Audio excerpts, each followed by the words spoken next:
Noong unang bahagi ng ika-20 siglo, may isang barko na itinuring na pinakamalaki, pinakamaganda, at pinakamodernong barko sa buong mundo.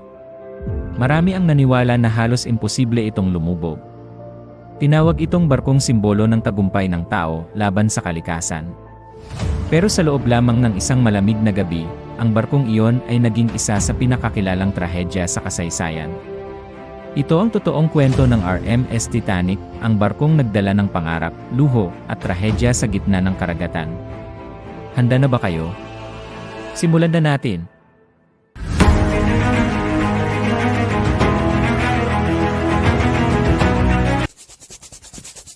Ang RMS Titanic ay ginawa ng Harland & Wolff sa Belfast at pag-ari ng White Star Line.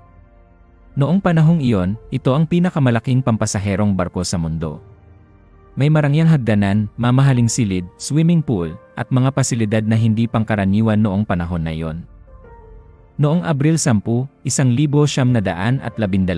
umalis ang Titanic mula sa Southampton patungong New York City.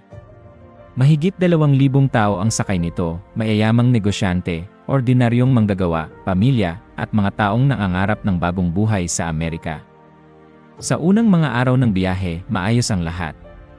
Tahimik ang dagat. Malamig ang hangin. At kumpiyansa ang mga tripulante. Ngunit pagsapit ng gabi ng Abril 14 na, nakatanggap ang barko ng ilang babala tungkol sa mga yelong lumulutang sa dagat. Sa kabila nito, nagpatuloy pa rin ang barko sa mataas na bilis.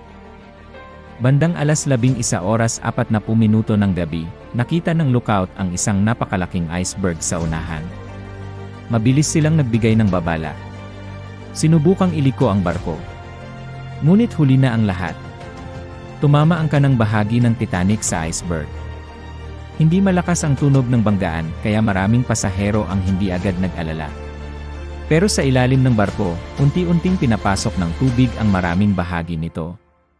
Dahil sa disenyo ng barko, kaya nitong manatiling lutang kung 4 na compartment lamang ang mapupuno ng tubig. Pero 6 ang napinsala.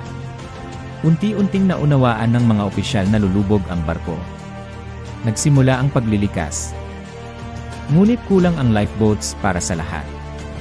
Maraming bangka ang umalis na hindi puno dahil sa takot at kalituhan. Pinauuna ang kababaihan at mga bata. Habang tumatagal, lalong tumitindi ang takot sa barko. May mga musikero pa raw na patuloy na tumugtog upang pakalmahin ang mga tao habang papalubog ang barko. Bandang alas 2:20 ng madaling araw ng Abril 15, 1912, tuluyang nahati at lumubog ang Titanic sa malamig na tubig ng Hilagang Atlantiko. Mahigit 1,500 katao ang nasawi.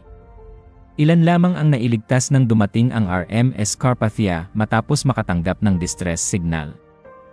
Ang trahedyang ito ang nagbago sa mga batas sa kaligtasan ng mga barko sa buong mundo. Mula noon, inatasan ang lahat ng barko na magkaroon ng sapat na lifeboat para sa lahat ng pasahero at mas mahigpit na pagbabantay sa dagat.